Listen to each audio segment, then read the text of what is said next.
पहा आता आपण चालू करणार आहोत किर्चॉफ्स लॉ. सोपा आहे किर्चॉफ्स लॉ. स्टेटमेंट त्याचं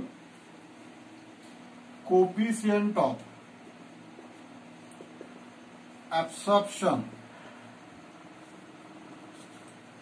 is equals to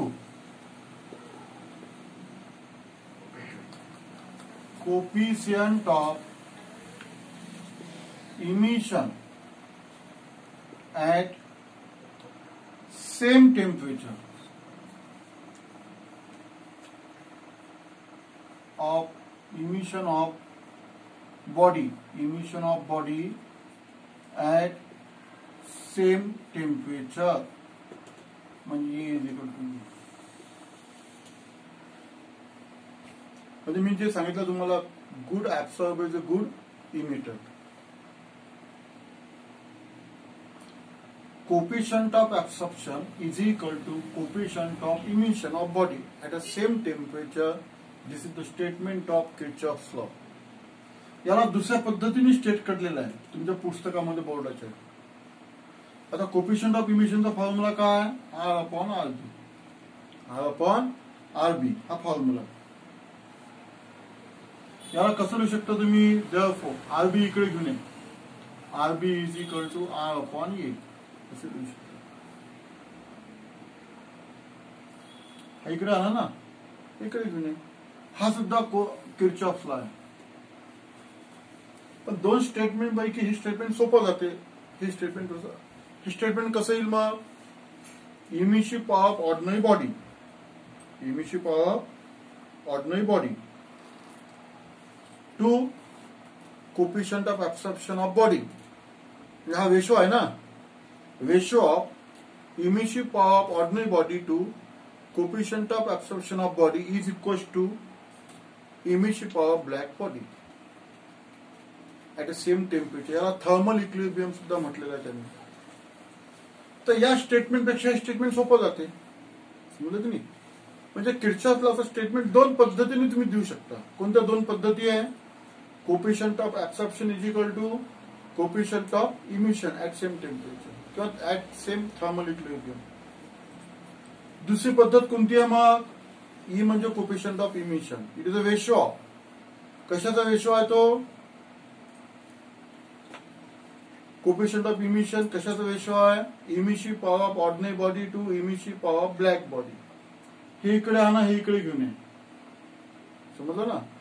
ratio of emission power of body to coefficient of absorption of body is equal to emission power of black body at same temperature. This is also known as a Kirchhoff's law. पण हा इथं लिहिताना थोडंसं difficult जाते, हे लिहिताना सोपं जाते. तर हा नियम तुम्ही लक्षात ठेवा. Coefficient of absorption is equal to coefficient of emission at a same temperature. This is the statement of Kirchhoff's law. याला स्टेटमेंट म्हणतात. At same temperature at all wavelength असं सुद्धा म्हटलेलं आहे. याला असं सुद्धा लिहितात. और ये alpha is equal to E alpha असं सुद्धा लिहितात त्याला. म्हणजे same temperature at all wavelength. Lambda म्हणजे वेव्हलेंथ. तर आता याचा प्रूफ पहा. या प्रूफला म्हणतात थिओरिटिकल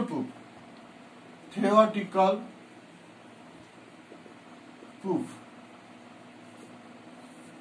म्हणजे प्रॅक्टिकली शक्य नाही, ते फक्त थिओरिटिकल आहे. पण आता याच्या प्रूफ मध्ये किर्चॉफने एक असं प्रॅक्टिकल केलेलं आहे. बघा, थिओरिटिकल आहे, नॉट प्रॅक्टिकली शक्य नाही आहे ते. ह्या दोन बॉडी सस्पेंड केलेल्या आहे. हे एन्क्लोजर आहे, त्याला ऍथर्मलस एन्क्लोजर म्हणतात. Ordinary body and black body. Consider ordinary body O and black body he perfect black body. हे लक्षात घ्या, परफेक्ट ब्लॅक बॉडी बी म्हणू आपण. समजलं ना, ऑफ आयडेंटिकल शेप, म्हणजे त्यांचा एरिया सारखाच आहे, identical shape,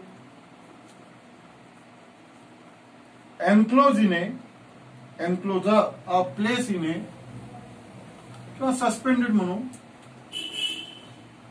suspended in a enclosure,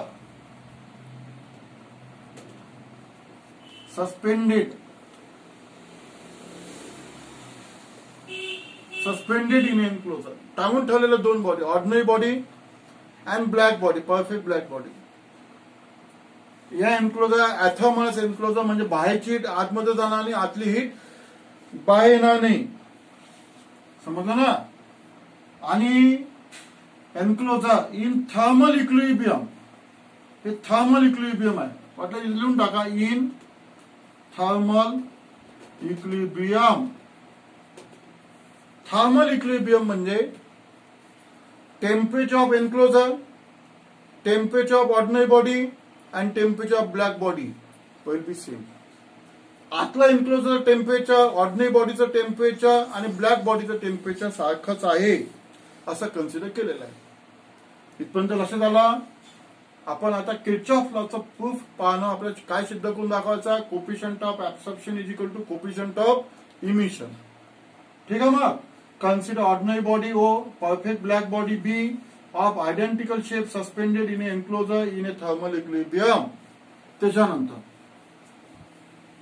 late, आता एक क्वांटिटी कन्सिडर करायची, small A B, coefficient of absorption, coefficient of absorption of body O. कारण ब्लॅक बॉडीचा कोफिशियंट ऑफ ऍब्सॉर्प्शन 1च असते. कोफिशियंट ऑफ ऍब्सॉर्प्शन आपल्याला कोणाचा घ्यायचा आहे, ऑर्डिनरी बॉडीचा. समजा तो 0.6 आहे, याचा अर्थ 60% हीट टू ऍब्सॉर्ब करेल. ठीक आहे. त्याच्यानंतर R B, emissive power, R काय, emissive power of body O. या बॉडीची इमिट करण्याची पॉवर किती आहे, capital R.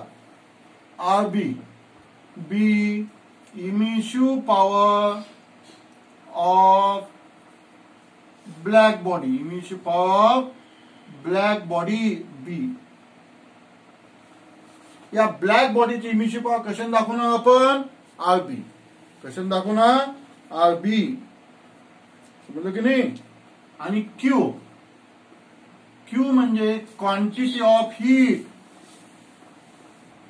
Quantity of heat incident on body O and black body B. दोन्ही बॉडी आपण Q एवढी उष्णता टाकली, दोन्ही बॉडी किती हीट टाकलेली आपण, Q.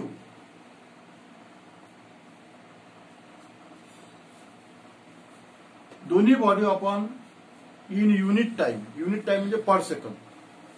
समजलं ना. तर Q B, quantity of heat incident on body O and black body B. लक्षात, एवढं लक्षात आलं का तुमच्या. कोणकोणत्या क्वांटिटी कन्सिडर केलेल्या आपण, ए स्मॉल ए म्हणजे कोफिशियंट ऑफ ऍब्सॉर्प्शन, कोणाचा, ऑर्डिनरी बॉडीचा. कारण ब्लॅक बॉडीचा जो कोफिशियंट ऑफ ऍब्सॉर्प्शन किती असेल, 1च असते. आर म्हणजे इमिशिव्ह पॉवर ऑर्डिनरी बॉडीची, आर बी म्हणजे इमिशिव्ह पॉवर ब्लॅक बॉडीची, क्यू म्हणजे quantity of heat incident on body O and body B. एवढी हीट टाकली आपण.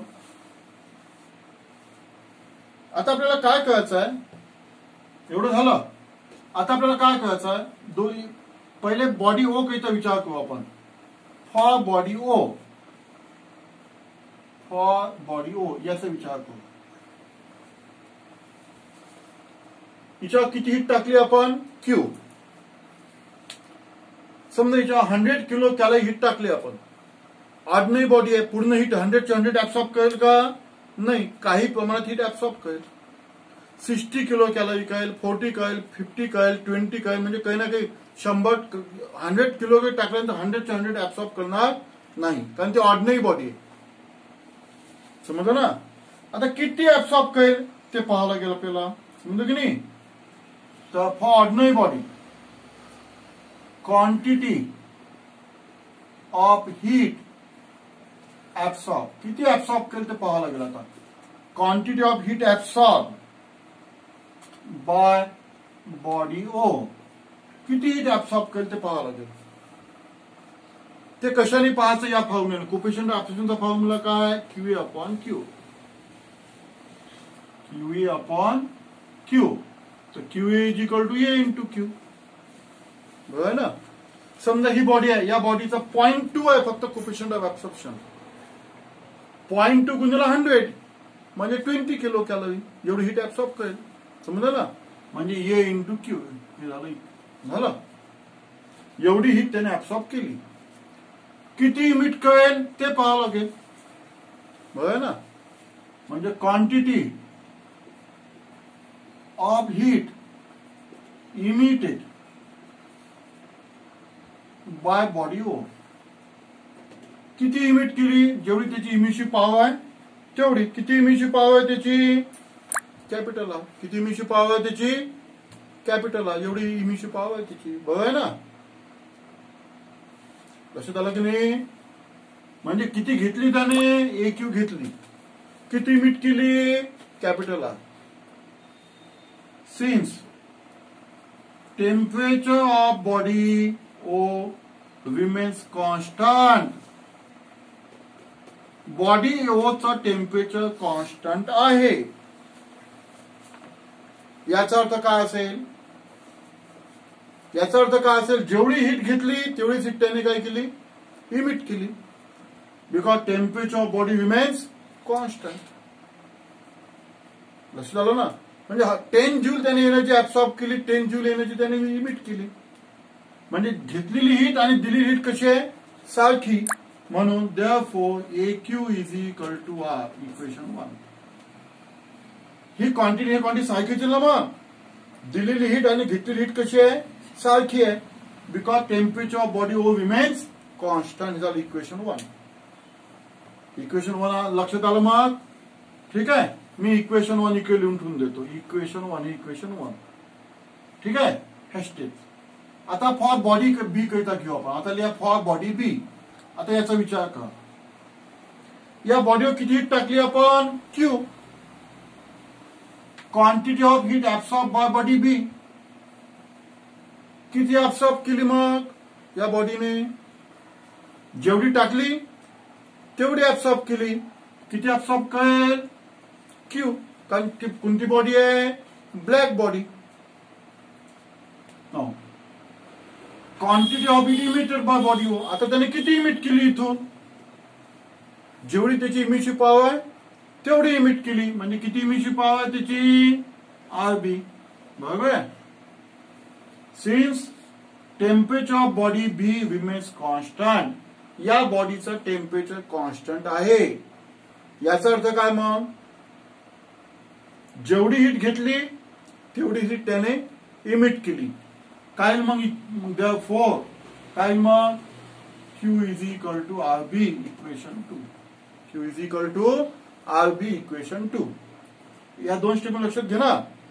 हीट ऍब्सॉर्ब केली, हीट इमिट केली, सारखीच आहे. कारण temperature of B remains constant.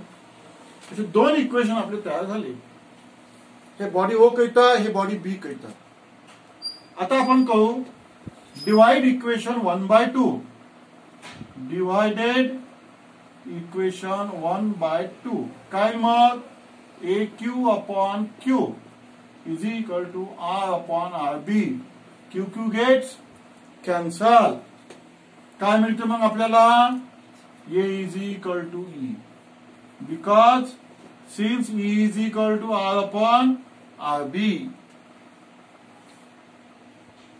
This is called as a theoretical proof. याला थिओरिटिकल प्रूफ म्हणतात. किंवा याच्यावर तुम्ही असे म्हणू शकता, therefore R upon A is equal to R, असे म्हणू शकता. हे इकडे आणा, हे इकडे घेऊन जा, होय ना. तर this is known as a Kirchhoff's law. याला थिओरिटिकल प्रूफ म्हणतात,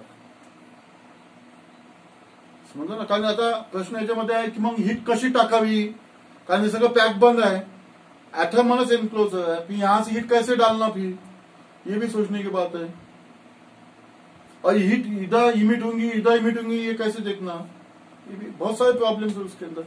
तो ये थियोरेटिकल प्रूफ है, प्रैक्टिकली नहीं है, पॉसिबल नहीं है। तो ये हो गया किरचॉफ्स लॉ। ये क्या हो गया, किरचॉफ्स लॉ। क्या है किरचॉफ्स लॉ?